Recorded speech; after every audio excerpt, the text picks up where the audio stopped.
तो आपको हमने बताया कि एकादशी का व्रत इतना ज़्यादा महत्वपूर्ण क्यों है और एकादशी की इतनी महिमा क्यों है। अब इसको रखने के नियम क्या हैं वो समझिए। देखिए, एकादशी का व्रत दो प्रकार से रखा जाता है। निर्जल व्रत यानी जिसमें जल भी नहीं पिएंगे, या फल खाकर जल पीकर फलाहारी और जलीय व्रत।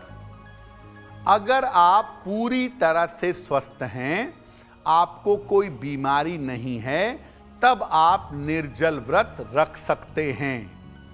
बाकी लोग थोड़ा फल खाकर, अब ये नहीं कि दिन भर फल ही खाए जा रहे हैं, फल खाकर या केवल लिक्विड लेकर के उपवास रख सकते हैं। देखिए, बहुत सारे लोग पूड़ी भी खा लेते हैं, शामक के चावल भी खा लेते हैं, आलू की सब्जी भी खा लेते हैं। इससे व्रत का विधान पूरा नहीं होगा। आपको बिल्कुल लिक्विड लेना है दिन भर, और जब थोड़ी भूख लगे तो थोड़े फल खाइए। अब ये नहीं कि दिन भर फल ही खा रहे हैं और दूध ही पी रहे हैं, तो उससे व्रत का कोई फायदा नहीं होगा। खान पान में रसीले फल खा सकते हैं, कंद मूल खा सकते हैं, जल और दूध ले सकते हैं, या दही ले सकते हैं, लेकिन वो भी लिमिटेड मात्रा में लेंगे, बहुत जरा सी लेंगे अगर जरूरत पड़ेगी तो। शाम को पूजा करने के बाद, या अगर शाम की पूजा में चंद्रमा को जैसे अर्घ देना होता है, तो अर्घ देने के बाद आप फलाहार ग्रहण कर सकते हैं। जब अगले दिन व्रत की समाप्ति करेंगे, तो सूर्योदय के बाद, जब सूरज उदित हो जाएगा, उसके बाद नींबू पानी पी करके आप व्रत का समापन करेंगे। और अगले दिन जब आप भोजन करने जाएंगे, तो भोजन करने के पहले या अनाज खाने के पहले अगर संभव हो तो किसी निर्धन व्यक्ति को भोजन कराइए या अन्न का दान दीजिए। ये सही तरीका होगा। देखिए, तीन तरीके की बातें होती हैं। एक होता है अनशन, अन्न अशन, यानी जिसमें आप अनाज नहीं खाते हैं। इसका अध्यात्म से कोई लेना देना नहीं है। अनशन तो कोई भी कर सकता है कि मैं आज खाना नहीं खाऊंगा।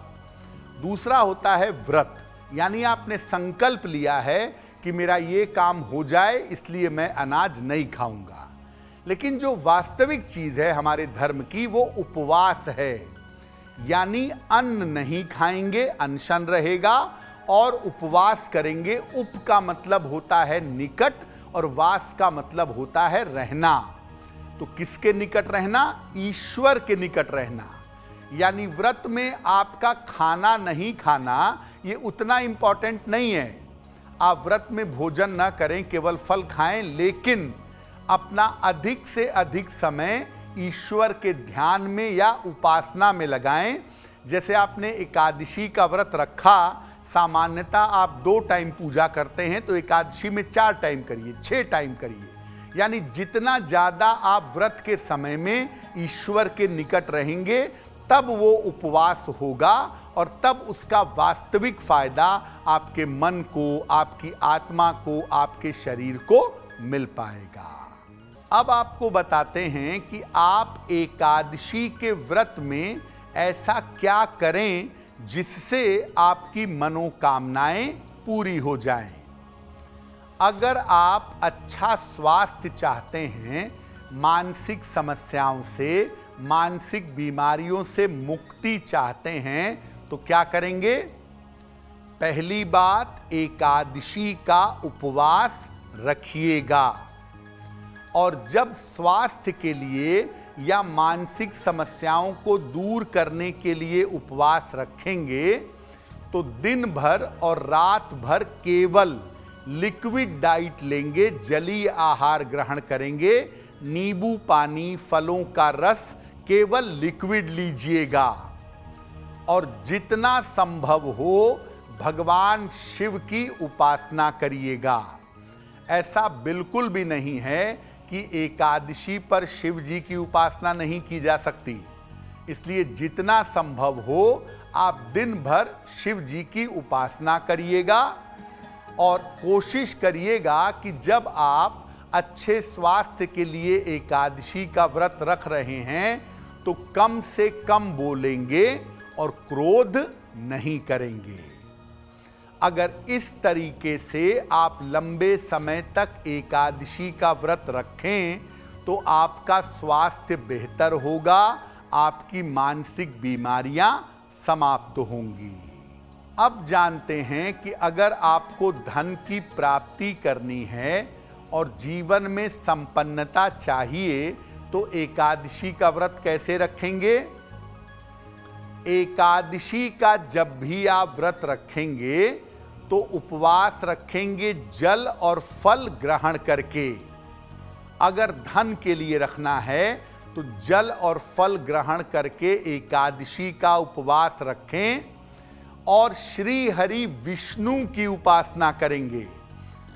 सुबह दोपहर शाम रात जब भी मौका मिले भगवान विष्णु की उपासना करिएगा और संभव होगा तो विष्णु सहस्त्र नाम पढ़ लीजिएगा सुबह शाम दोनों समय, या गजेंद्र मोक्ष पढ़ लीजिएगा और मध्य रात्रि के समय आप भगवान विष्णु से प्रार्थना करिएगा कि आपको धन और संपन्नता की प्राप्ति हो।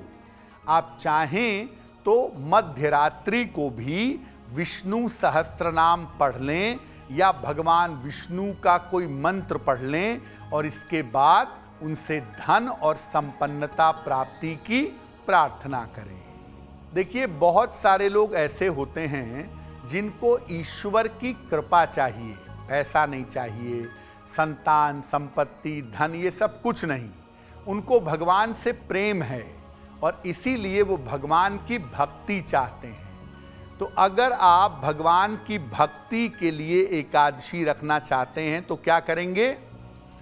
एकादशी पर केवल अगर आप मुझसे जुड़ करके अपनी समस्याओं का समाधान चाहते हैं और चाहते हैं कि आपकी समस्याओं को ज्योतिष के माध्यम से सुलझाया जाए तो आप हमसे संपर्क कर सकते हैं, जुड़ सकते हैं एस्ट्रो तक पर।